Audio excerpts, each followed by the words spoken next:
It's just hard to get out of here. Yeah. You remember that time that try to get you to California to see your parents? Yeah. Yeah, and you told me it's just hard to get off here because once you're here, you're here.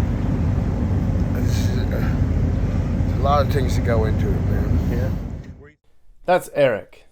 He's living on the streets. I met him down at the Gulf one day when I was in Galveston, Texas. It's a big problem with this island. There's just not enough jobs, and it's expensive to live here. However, this is a different tale. Galveston's on its way up right now. Unlike most places in America where there aren't enough jobs and affordable housing, things are looking good here.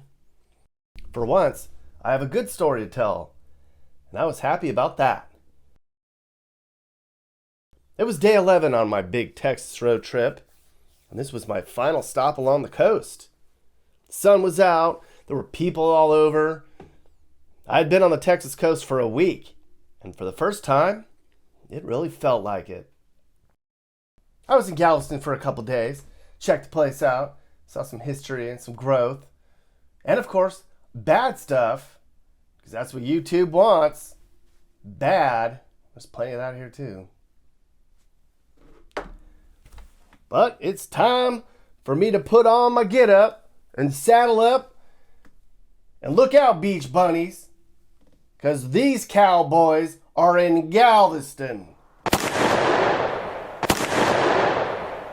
Galveston, oh Galveston.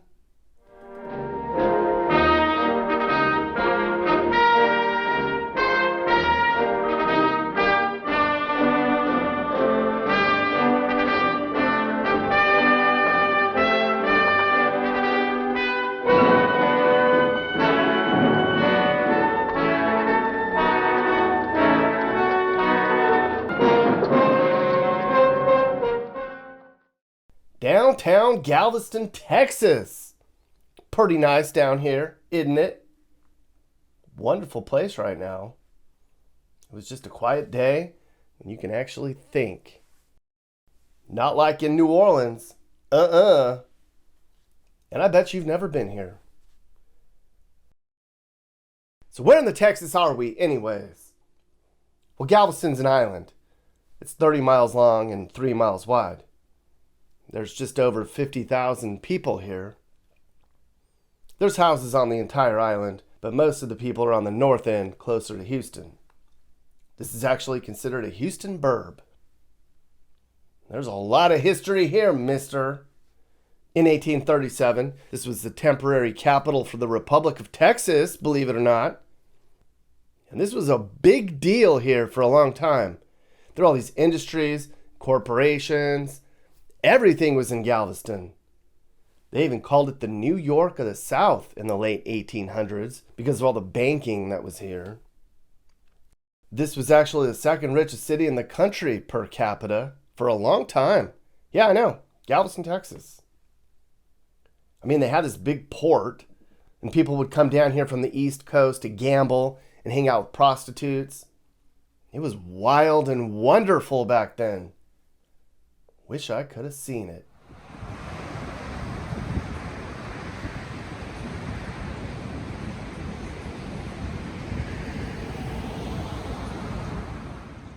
But then the hurricane in 1900 ripped through here and basically ruined Galveston. I mean, the place was gone. There were like 7,000 buildings wiped away and 10,000 people died. And then after the hurricane left, there were hundreds of bodies washing up on the beach every day. It was terrible. It was the deadliest natural disaster in U.S. history up to that point. Well, the whole island was underwater, so all the companies and all the people and all the momentum took off to Houston. It took a long time, but by the 70s and 80s, this island was booming again. And there was money everywhere. Everybody had jobs, and rent was cheap. It was great. And then the 90s came, and crack hit the island. It was bad, bad, bad here. A lot of stuff closed down, and all the old money left the island for Houston again. God, what a roller coaster, right? Even downtown was all boarded up. Well, they finally got a hold of things, but by then, Galveston had a really bad reputation. You may have heard about how bad Galveston was back then.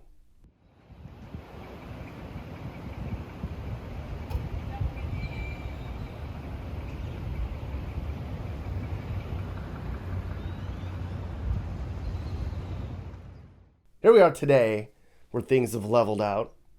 You could say Galveston's booming again. But you could also say that we're just in between hurricanes.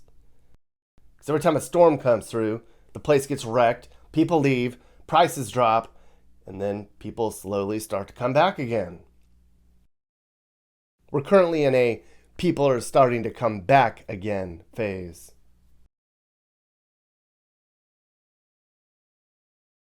But no matter how bad things have been here, the tourists have always come. They get like 8 million people a year here. They come to see the history and explore the downtown and just be near the beach.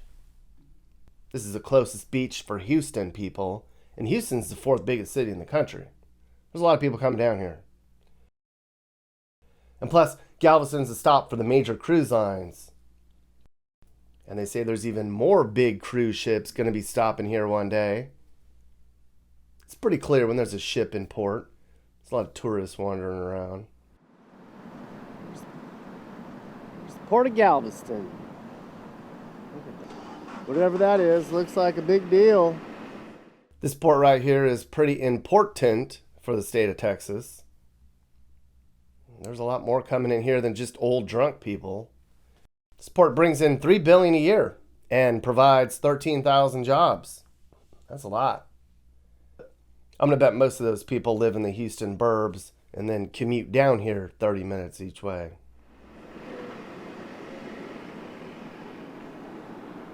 Right where the cruise ship's getting ready to leave.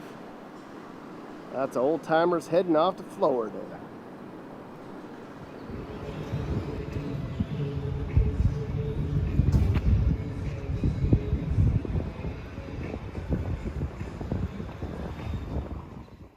I like downtown Galveston a lot. This is what they call the Strand. It's this little small, charming, little quirky area in downtown. It all has a very small town vibe to it. Downtown Galveston has shopping and places to eat and drink and explore some of the history of the island. And there's a lot of that. Ton of history here. A lot of Galveston reminds me of a way cleaner version of New Orleans. Anything's cleaner than New Orleans. That place is nasty. But I guess it's kind of hard to justify investing in anything along the Gulf since it's all going to disappear in a hurricane one day, right?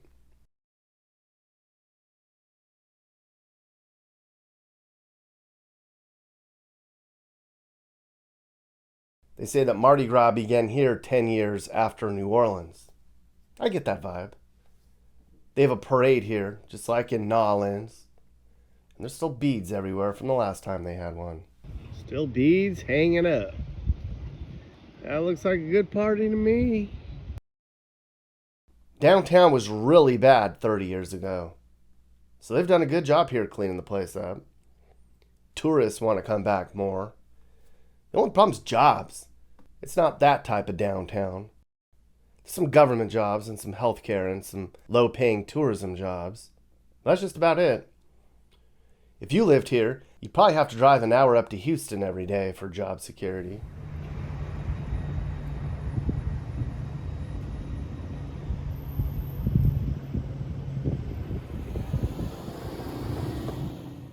So there really isn't much of a homeless problem in downtown Galveston. Oh, but they're here on the island. This McDonald's has so many loiterers that they put up traffic cones to block the cars. Go around, everybody. Go to the other driveway. The bums have precedence here. Most of the homeless people hang out down along the water and sleep under those piers. I talked to one of Galveston's homeless when I was here. His name's Eric. We met him earlier. My buddy Rick and I saw him sitting out on the grass in the park. So we popped by for a few. Where are you staying? I haven't seen you in a long time. I thought you had died or gone to jail. or the hospital. I'm just hanging out right out here on the street. Yeah. Eric, what's the hardest thing about being down here and being homeless? What's the hardest thing to live with down here? Oh, there's plenty of things, but just getting on your feet. It's hard. It's hard to get on your feet. Are you still, when I first met you, you did a lot of work at my house. You do a lot of construction work. Are you still doing that kind of stuff, or are you out of it? I haven't been to work in a while, man. Okay. I'm not feeling all that well, Yeah, I understand. Hey, listen, if I give you some money, you promise me you'll get some lunch. I don't want you Yes. hungry. I know you're gonna go buy beer later. That's fine. But if I give you some money, we give you some food. Yes, please. Yeah? Yes, sir. You can understand why there's so many people here who are so broke. It's just so unaffordable in Galveston right now. They call it an island of renters. Rick told me that 2 out of 3 houses on the island now are either short or long-term rentals. Damn. Where we are right now is what locals would call the Galveston ghetto. They called this area New Jack City in the 90s when crack waged its war on this place. But come on, this isn't that bad. Hurricane Ike came through in 2008 and wiped away a lot of the blight. Kind of cleaned the place of whatever was left over from the old crack days. That doesn't happen often, right? A hurricane making things better. I saw the same thing in Biloxi, Mississippi. A lot of their ghettos were erased by a hurricane too.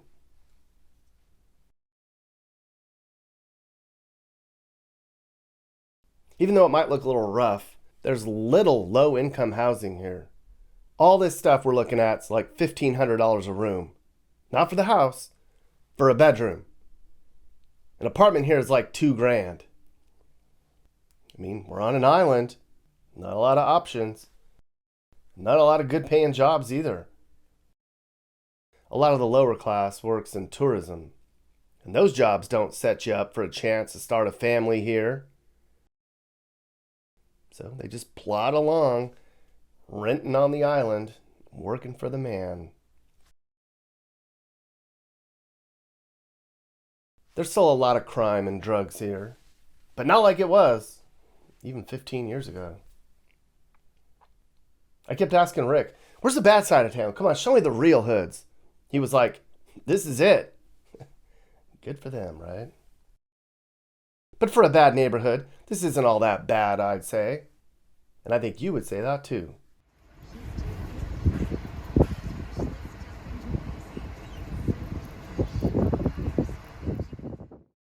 A big chunk of homes on the island are considered historical. Most of that's down by downtown. They call it East End.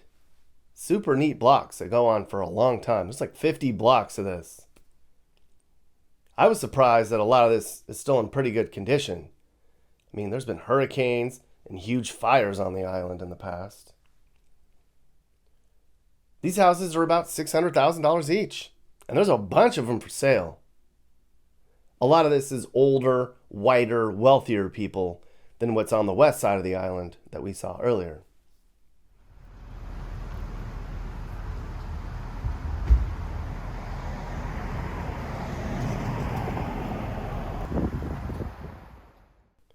A lot of these houses are bought up by investors who turn them back to their original selves.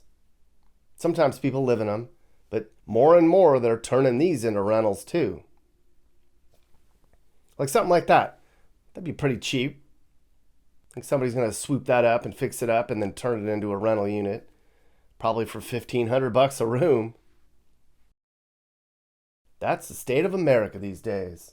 The rich get richer and everyone else eats cheeseburgers. I guess they got to recoup their investment. Insurance here is a pain in the butt. And the historical district has really super high standards. Even down to the little details. Like, check this out. You have nice, updated historic homes, and then you come to one that clearly needs some work.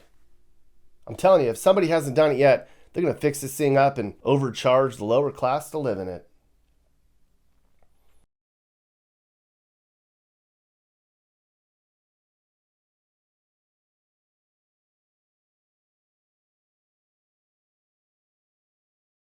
You know all this stuff's haunted.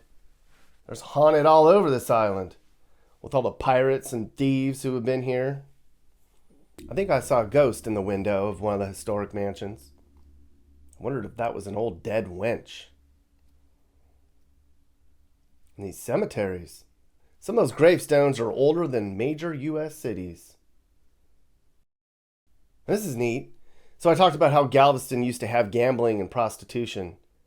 Well, rumor on the island is that big statue right there used to point to the red light district in town. So when all the sailors came into port, they knew exactly where to go. I would have been a great pirate. I bet you would have, you little buckaroo. Me and you would have had a ship and sailed right into Galveston and swept all the ladies off their feet. But we chose to be cowboys in this life. No way. Pirates are great. No one stands up to them. I think we need a pirate for president. Joe Biden versus Pirate Mappy. Well, that actually would be good TV. Okay, we have water in the car. We're going to get on here. You're safe with me. It's okay. I get it. The coast here is pretty nice looking. I'll get to the water quality in a minute, but everything was just very clean and chill. I was beginning to like the Texas coast way more than I thought I would.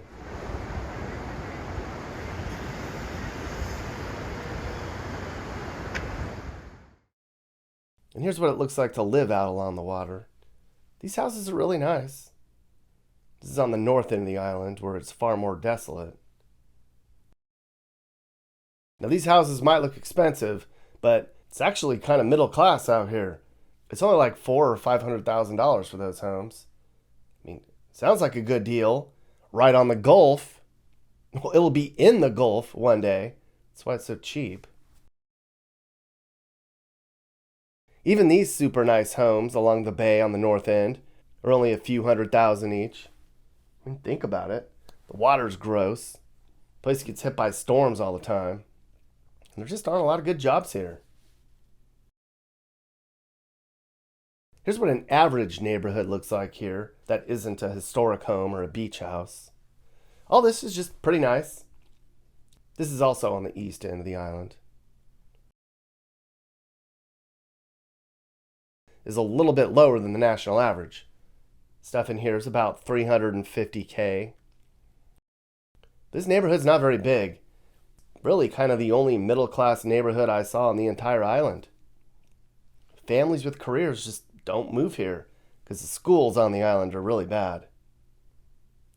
But the middle class is disappearing from everywhere in America, I guess.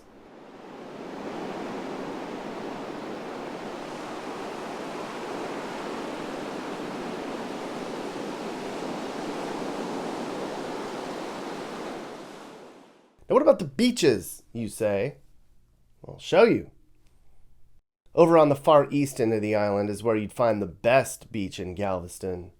This is where the fancy people go. It's called East Beach. Here's what that looks like.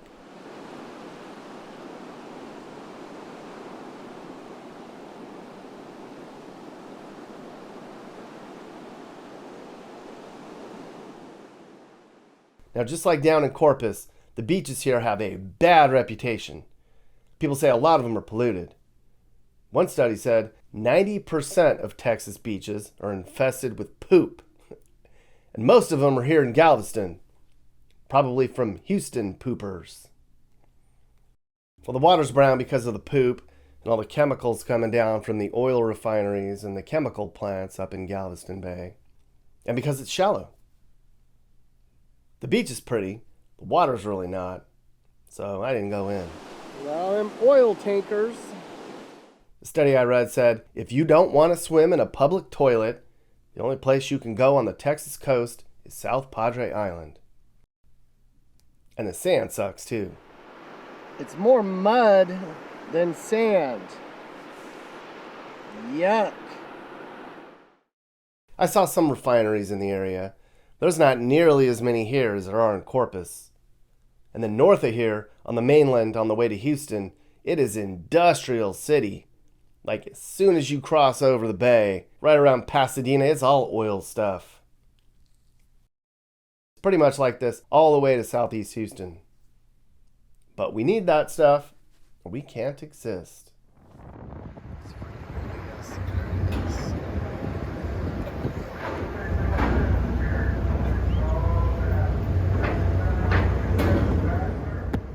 The next day we were here, the sun was kind of out, so we took the ferry over to the next island called the Bolivar Peninsula.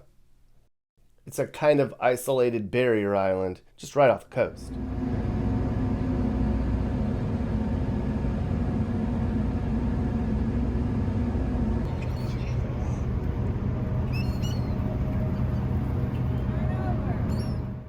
I would have liked to have fed those birds, but my driver insisted it would create a lot of drama.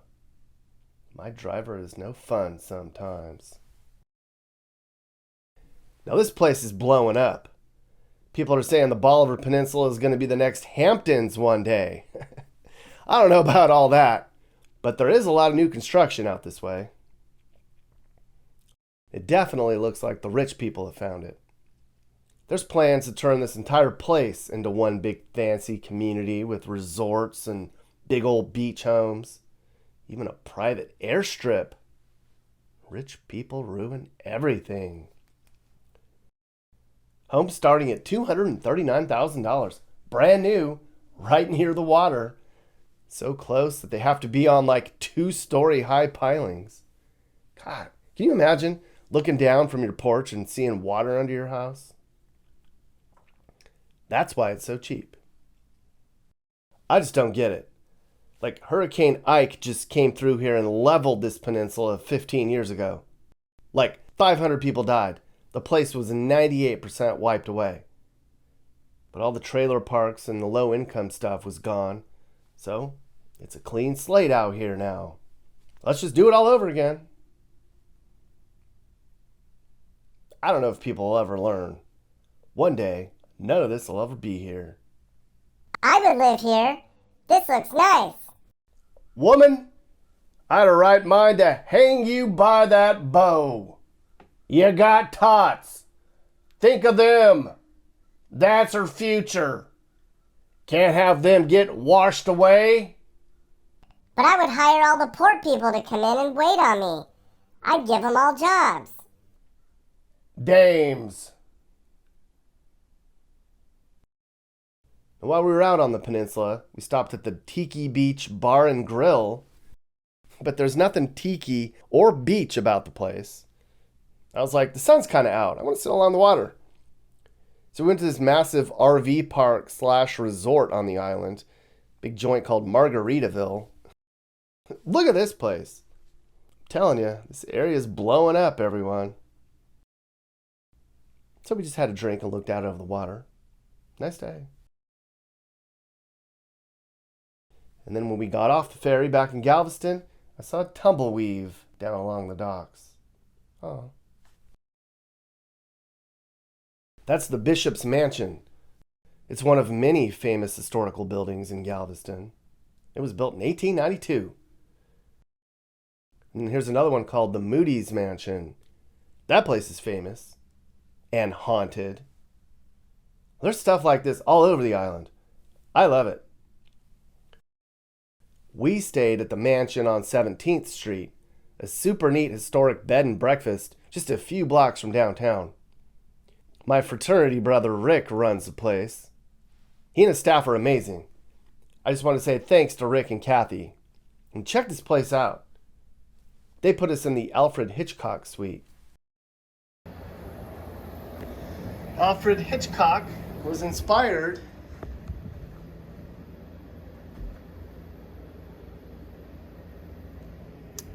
while he was staying here on this balcony. It looked right out at that house right there. It was inspired for the house for the birds because all the black birds were landing on the house, and he thought, you know what, that should be a plot of a movie. And the house from the movie was basically modeled after that house that he sat on this balcony and looked at the whole time he wrote The Birds, right there. And look at this breakfast. That was a treat. We were too spoiled. Biscuits and gravy, and fancy coffee from Hawaii, and breakfast quiche, and French toast. I tell you, we ate very well on this Texas adventure. Best food from any trip we've ever taken. And then speaking of Rick, this is Rick. He has a lot of knowledge about Galveston. Man, the last probably 5 to 7 years, you see how much money has come into Galveston buying up the properties. They turn them into rental properties, Airbnb properties.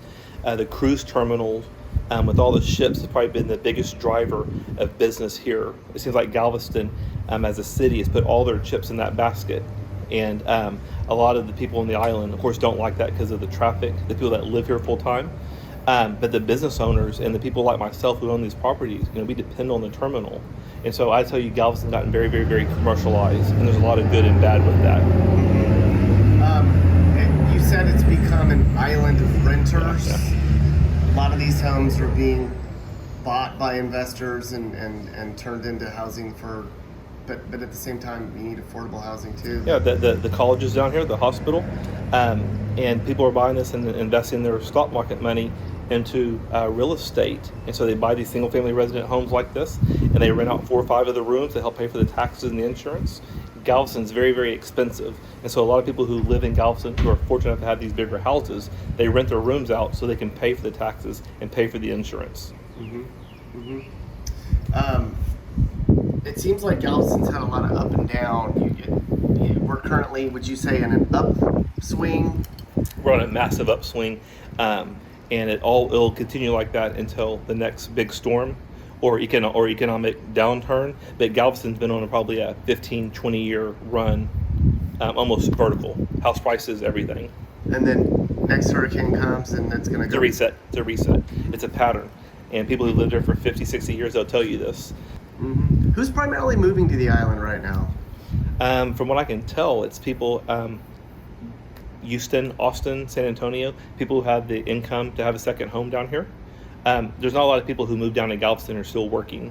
Most of the people that live in Galveston, even now, they work off the island and live off the island, and they buy a second property down here. Galveston doesn't have a lot of industry other than tourism, and so it's a very, very expensive place to live. Mm-hmm. And a lot of the people that work here can't afford to live here. They have roommates. You'll talk to people who live 3 or 4 people in a house, and they split a $2,000 a month house that might be 2 bedrooms, 2 baths. It's very, very expensive because of the island, and the school and the hospital have taken up so much housing. What's left is fought for and paid a lot of money for. Mm-hmm. It reminds me of a kind of a much cleaner version of New Orleans. You've got a little bit of pieces of New Orleans here, kind of crammed onto one island. Yeah, I'd say New Orleans is, of course, it's bigger. You compare the Strand to Bourbon Street. The Strand is a lot cleaner. It's a lot nicer. In 15 and 20 years, it's the same way. It's hard to say. But, I think if you talk to people in Galveston, there's an emphasis on not becoming that side of New Orleans, for sure. In fact, it's talked about a lot. That side, meaning? The dirty part, the dangerous and dirty part. I love Bourbon Street, but it's not a clean place. You have to walk over drunk people on the sidewalks, and it's talked about down here. They don't want the Strand to become that. So I think the effort to not do that is probably will keep it from being like that in the near term. Rick let us take his carriage out for a spin around town that evening.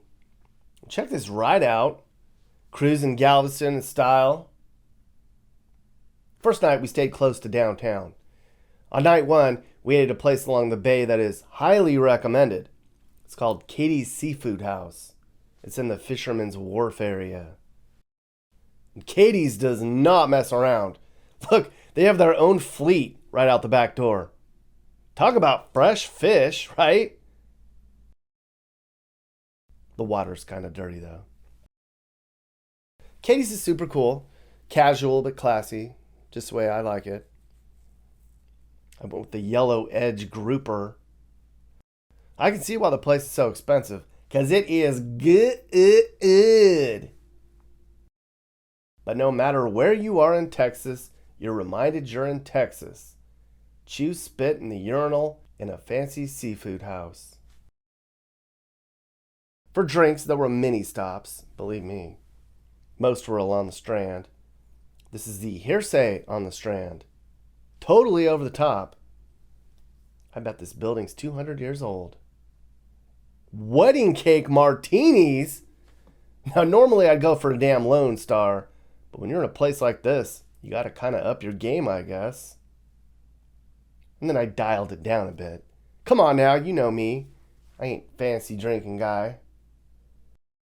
I asked the bartender, where's the diviest place on the island? And he didn't hesitate. Drunken Monkeys. My kind of place. On the second night, we wanted to eat out along the ocean. So we picked a much less fancy, way more my kind of place called The Spot. Check this place out. I think there might be 8 bars and 5 patios here. Very tiki bar-y and just a chill vibe. Love this joint. And you could look out right over the ocean. Of course, I had a Lone Star and some of the best fish tacos I've ever had. Telling you what, guys, I did not think I was going to like Galveston as much as I do. I think it's a wonderful place. It's got a lot of history. It's safe. It's clean. Kind of feels like a nicer, more modern New Orleans. I love it here. We're at the mansion on 17th, maybe a 15-minute walk from downtown the Strand. Just a wonderful place to be. Galveston, people, I had no idea. Galveston's nice. I liked it here. There's a lot of neat architecture, and it feels very welcoming here. Maybe it's because the sun was out the whole time. The beaches aren't the best, but it's our own little coastal city away from Houston. And I've seen way worse places in Texas, I'll tell you that. I was glad to have some good things to talk about, and I was blessed to have the sun out too. Hell, I ain't seen the coast for years. It was a good trip. But the next day, it would be way different than that. The next day, I'd show a part of Texas that most people haven't seen before. I took a trip out to the Houston Colonias, one of the most fascinating places I think I've ever seen. Need advice? I do consulting. That's right. I'll sit down and talk about where the next perfect place for you and your family should be. I do it all the time. Together, let's find you a new home that's safe and checks all your boxes. And I can also help you find your new house, too. Email me and I'll work with you on not just helping you figure out where to move, but I can help you find your perfect home, too. That's right. I know awesome, reliable agents all over the country, and I'd love to connect you to somebody who can help you search for that perfect home. Hey guys, if you learned something new about America or what it's like to live in America, great. You should think about subscribing and turning on your notifications. You can also click one of these videos or playlists for more. This is Sage, Nick's manager. This has been a Corner House Entertainment production.